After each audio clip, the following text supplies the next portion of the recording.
I've never had the experience of being able to just kind of say, hey, you know, it'd be nice if we put our cruising chute back up, and then before you even know what happened, young kids are out there throwing it up. Whippersnappers. Young whippersnappers. We like this. We like whippersnappers. We do, and they're good ones. Especially when they're out doing it and I'm just standing here watching. That's exactly right.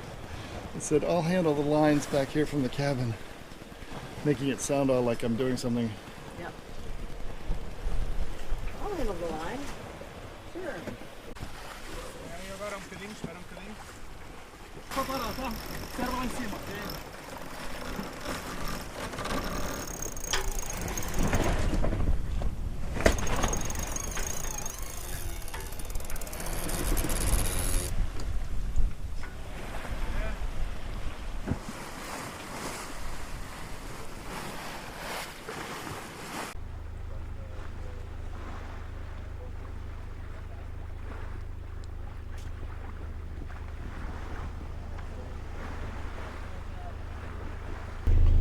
Just put the staysail up to see if we can capture some of the wind that's, you know, escaping down under the foot of the cruising chute.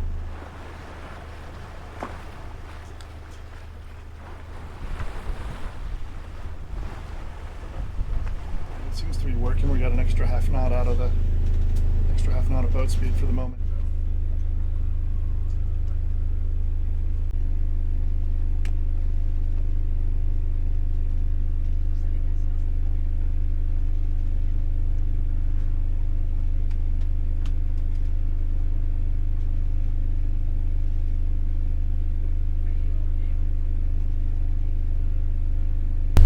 We haven't used the engine the entire trip. We started under sail at the starting line, and we haven't turned the engine on at all since. The noise you're hearing is our genset running. We have to run that every day in order to get our batteries back up. I manually reset this to 100%. It's not really at 100%. It's still taking 13 amps of power in from the battery charger, and I'm going to try to get this down to about 10. Get through the bulk charge and into absorption, and once we're in absorption, I'm going to shut it down. That's what we've been doing every day. We just don't have time. We can't leave the genset running forever, trying to get through absorption and into float. So that's a charging curve issue. You know, people who deal with batteries are going to be familiar with all of that. But yeah, we're doing great. We're in the middle of the pack as far as the boats go, and you know, I think we're going to do well. That's my hope, at least. Today, Kevin did some hamburgers for us. They're really tasty. I shouldn't speak with my mouth full of meat. But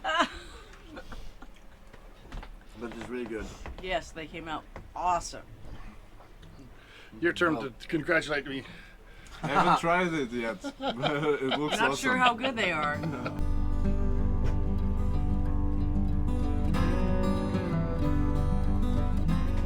13 knots of true wind and 10.9 apparent.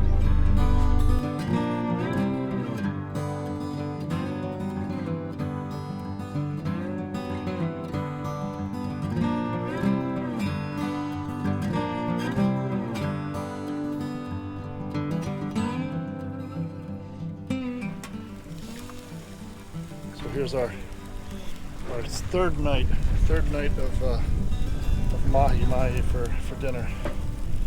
So we're in good shape.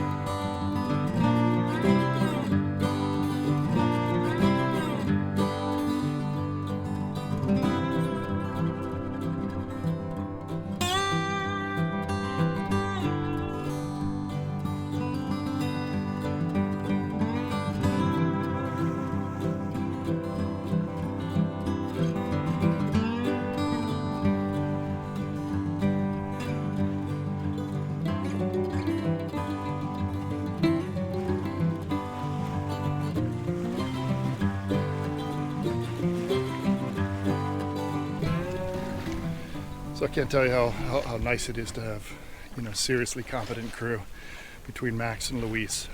They're just fantastic, and Luis in particular is a racer and has a ton of experience trimming sails and getting boats just rigged nicely for getting the most out of what you've got. And right here, you know, it just totally, you know, the average person would say this sucks. We're getting, you know, a little over 3 knots of boat speed, which translates to, I don't know, about 4.5 knots with the current. So we're happy with that. We're good. But the point I was going to make is that, you know, I woke up kind of in the middle of the night and heard you know, operations going on deck, and kind of promptly went back to sleep because I knew that it was going to be handled well, and it was. I woke up to find, for my watch, 3 o'clock in the morning, to find the cruising chute all in its bag, you know, by the binnacle, and they put out the Genoa, and it was trimmed perfectly. I mean, I looked at it with a flashlight, with a headlamp, and it looked great. And I had my shift, and I went back to bed, and I woke up this morning to find that the Jenniker was back up, once again, rigged and trimmed beautifully, and this is saving us. We've had this sail. We've only flown it really a couple of other times, and it's saving our bacon right now. It truly is. We wouldn't be getting any kind of boat speed right now if it weren't for this sail. So we're mocking along, as it were. We're getting ourselves to where we need to be. We should be hitting the wind later today, and in fact, it's already starting to fill in a little bit as the sun's warmed things up. We're also getting some solar right now. As the sun's moved around a little bit, we're starting to get shaded a bit on the main panel, but and solar panels are extremely sensitive to being shaded. Even this little corner that's in the shade is going to prevent this big panel from producing any real power. It's one of the real things about solar technology that you have to be careful about. But this one's got great output, and the forward one, not so much. But whatever, we'll take what we can get. Up forward, we have our staysail lashed down and ready to deploy if we need it, and it's been helping as well. For this type of a trip, you just can't shy away from sail changes and adjustments. I told Luis I would make mention of the fact that he's doing a lot of transfer skipper work and coaching for people with bigger boats, new boats that they aren't used to, and he's the perfect person to have on board a boat as a skipper or a tactician. He's perfect for the job. He's an easygoing guy, and this is the life he wants. He's young, very, very responsible, and just does not shy away at all from making a sail change or setting up a spinnaker pole, or, you know, whatever it takes to get another knot out of the boat. And, you know, for the person who's just bought a boat and doesn't really know what to do with it, that, you know, they've got sailing experience but not with their particular boat, you really want someone like Luis. I'm going to put his contact information in the description of this video, so that anybody that wants can call him and hire him. He would love the work, and he's just a fantastic young man who's honest and easygoing and great on shifts. Actually, everybody on board the boat has not missed a shift yet. Everybody's up 15 to 20 minutes early, and they're ready to go. And Luis is front and center doing his part. Tell us about it. Oh, it's a silicone pan I bought at the China store, and I'm just totally impressed. I just cooked scalloped potatoes in it, and rather than having like a 9-day cleanup afterwards, it's going to be super easy. And I mean, I can pick it up by hand, and I'm not burning myself.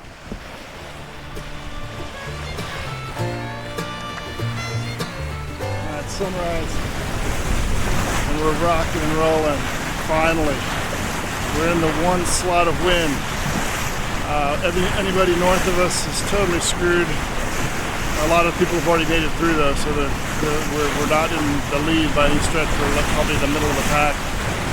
But yeah, you know, it's exciting to finally be getting getting going somewhere.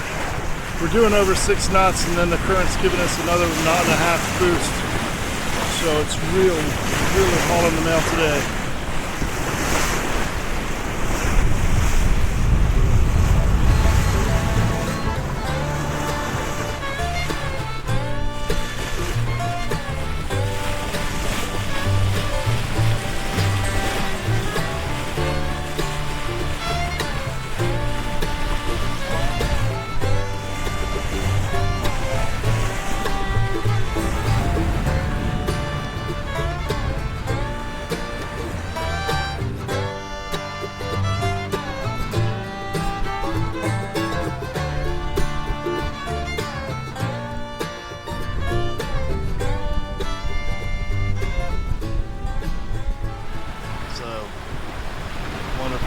Wonderful morning.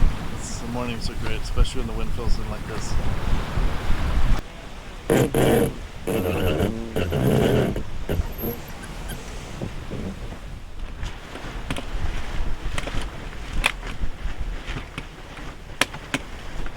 the heck is going on? Kev, what's going on? Taking down this chute. Taking down the chute? Yeah. Why? It's blowing 17, gusting 17, and it's starting to collapse.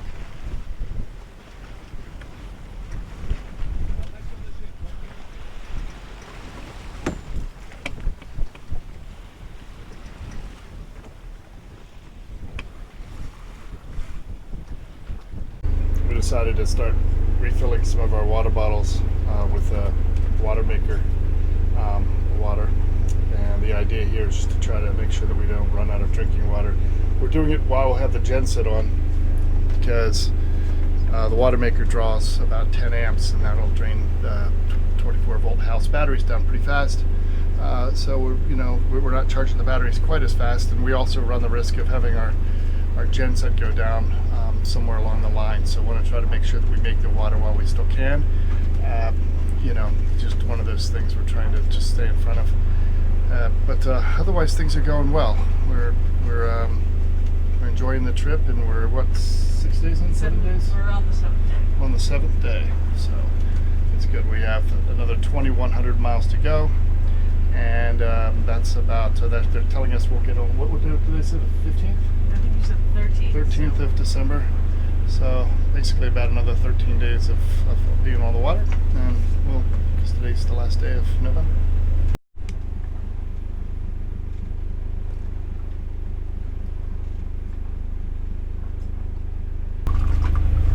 Wendy bought these pumps here to allow us to refill our water bottles, and it's really cool. We're able to continue to use water out of the water maker when we want, and also to have whatever water we brought with us as our drinking water. Our tank water is perfectly fine. We drink it all the time for coffee and such, and for cooking. There's nothing wrong. It doesn't taste bad or anything like that. It's great water, and we've got 750 liters. At least we started with 750 liters, and that's a lot of water. So Talisman's got big tanks, 500 liters of fuel. So we can go places.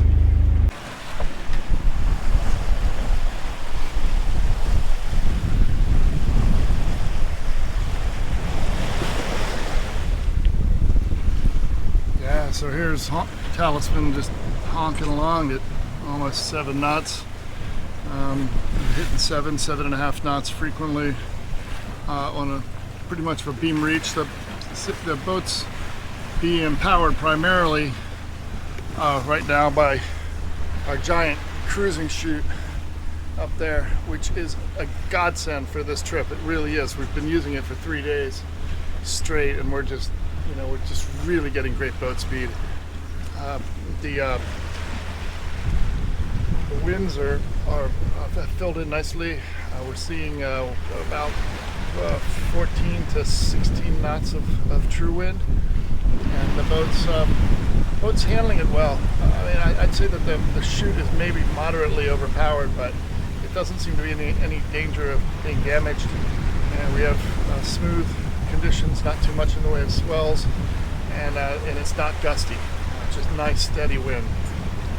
So we're just making good tracks, and that's a good thing because we're down below 2,000 nautical miles to go now, which is kind of a nice thing, I suppose, as far as it goes. But we still have a long way to go. We're watching the position reports every day. We get them in on the Iridium satellite, and we're able to see our relative position, and we're not doing very well. We're probably 2/3 of the way down the list. But there's a lot of race boats up at the top, and the catamaran's got a head start.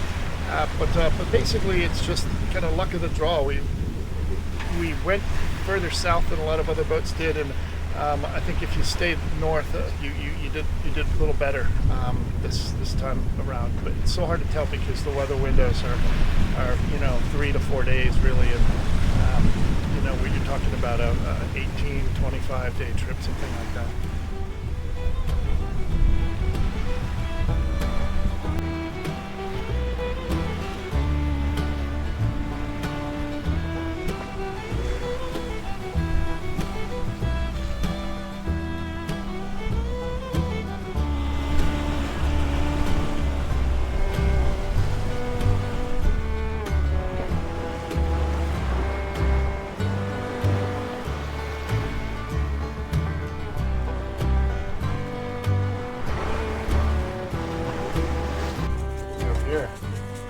I'm making you breakfast. Just me? You and Luis, and I'll make a batch for Max if he wakes up. As long as the eggs don't end up on the floor. We're pitching a little bit. Yeah, it's always a little bit weird to look and see a 1,400 mile waypoint, but that's St. Lucia. And it's an absolutely beautiful sailing night. I'm just on watch, watching the radar, keeping track of things, making sure we don't have any squall activity. But we've got a beautiful moon tonight, half moon, and Talisman's cranking along at 7.5, 8 knots. And I've got my headsail, my big Genoa reefed to the first reefing point.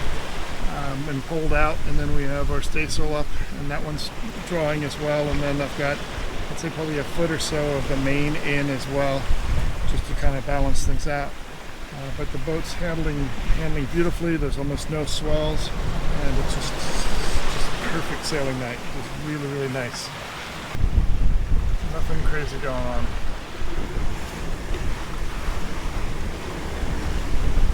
I'll just come on watching them in the morning, and it's this is actually one of the highlights of doing a trip like this.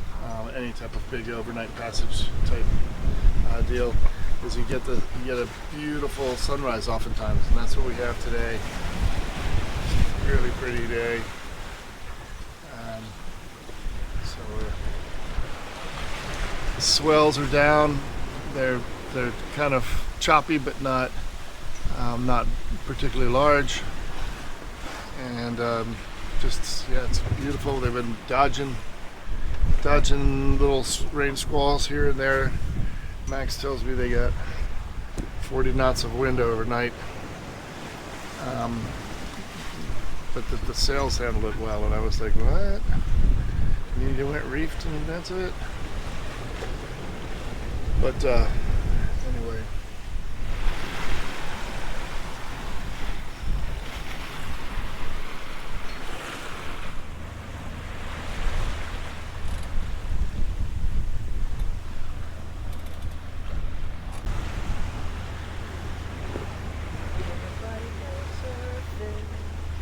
Surfing down the waves here.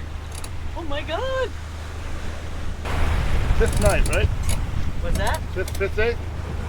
5th day. It's the 12th day, honey. We're on day 12, not day 5. What day are we on, Luis? Day 12. Day 12. What day are we on, Kevin? Day 5. Hopeless. It'll be a shorter crossing for me, you know. It's gonna be much shorter shortly. Now this is what I call great crew activity. I'm the slave. The galley slave. One more time. What day are we on? The 12th day. Trick question. How you doing, Max? Hello, good morning folks. Good morning, Kevin. Having a cough with this beautiful sunrise here on our 13th day. 13th day. And it's got some nice wind going. Kind of see the little ripples on the water. Longer period swells. Luis is awake. Hi, babe. Good? Barely awake. Everybody waking up early in the morning. Yeah, we switched the time zones yesterday.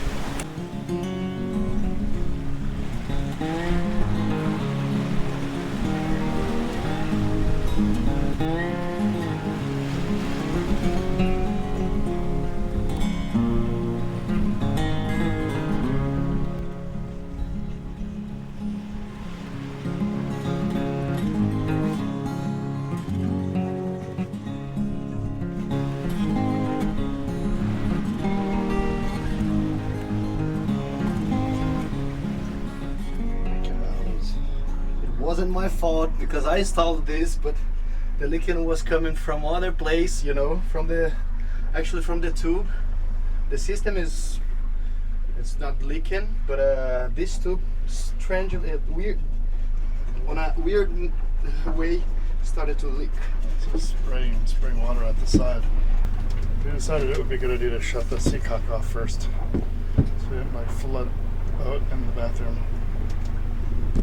Right, Luis? Oh yeah.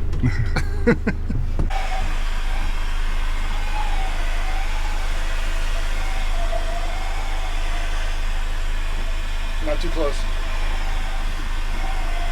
And that's probably good. Yeah.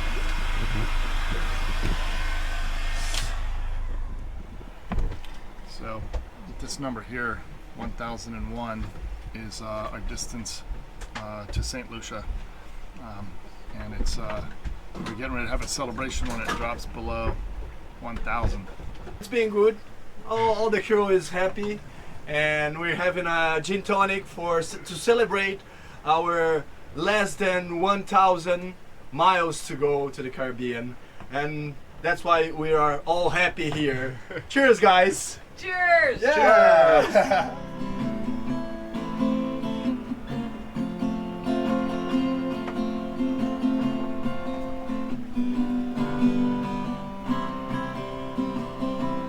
If you miss the boat I'm on, you will know that I am gone. Talisman is on the way to Rodney Bay. We've crossed the line, the sails are out, the waves are moving to the south.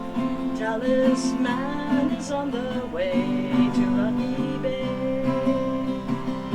1,000 miles, it's not so far. 1,000 miles to Spinnaker's Bar. Talisman is on the way to Rodney Bay. Woo-hoo! Great song! And there we are, 998, 999 and a half. Just kind of hanging and watching the weather, keeping an eye on things. The little squalls come up pretty fast. We're on the first reefing point of our Genoa, and we have our staysail out, as well as about half the main. And we're keeping an eye on this little guy over here to the left, off the port bow. It's had some rain in it. That's what we see on radar is the walls of rain. But otherwise doing pretty well. I mean, we're doing almost 7 knots, and under reduced sail, and that's plenty good.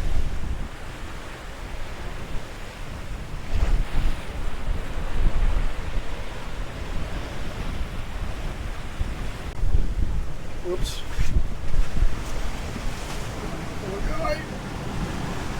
He's pulling up. Might still be okay. Got ourselves a nice double rainbow.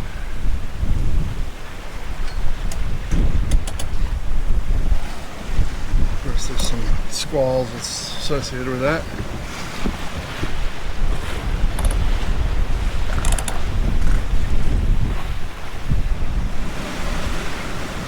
Yeah, we're doing some good speed.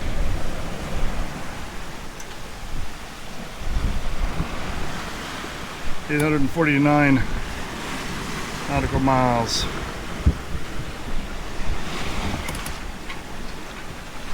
And these are the other boats in our little neck of the woods. And we're gonna drop the hammer on them now. This is us. And we've got a really good sail angle going, so I think we should be in good shape.